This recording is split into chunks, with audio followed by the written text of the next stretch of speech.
Spanish লা লিগায় জিরোনার কাছে বার্সার হারে একটু আগে ভাগেই শিরোপা জিতল রিয়াল মাদ্রিদ। 4 ম্যাচ হাতে রেখে চ্যাম্পিয়নের তকমা গায়ে জড়ালো কার্লো আনচেলত্তির দল। এর আগে নিজেদের 34তম ম্যাচে কাদিজকে 3-0 গোলে হারিয়ে কাজটা এগিয়ে রেখেছিল রিয়াল। নাজমুস সাকিবের রিপোর্ট।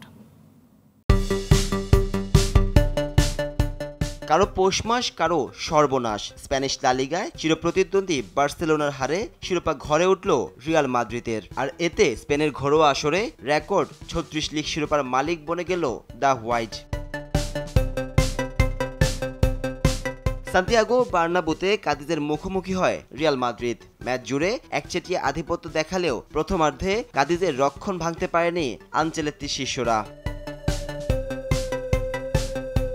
তবে দ্বিতীয়ার্ধে অবশ্য রিয়ালকে আর আটকে রাখতে পারেনি কাদিজের রক্ষণ ভাগ। 51 মিনিটে ব্রাহিম দিয়াজ এগিয়ে নেয়ার পর 68 মিনিটে ব্যবধান বাড়ান বদলি নামা জুড বেলিংহ্যাম। আক্রমণে ব্যস্ত থাকা অপ্রতিরোধ্য রিয়ালের জয় নিশ্চিত হয় ম্যাচের অতিরিক্ত সময়ে জলিসুর গোলে।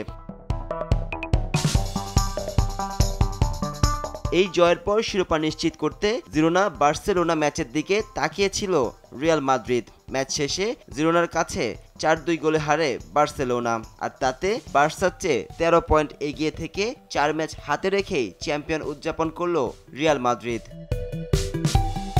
নাজমুস সাকিব, RTV।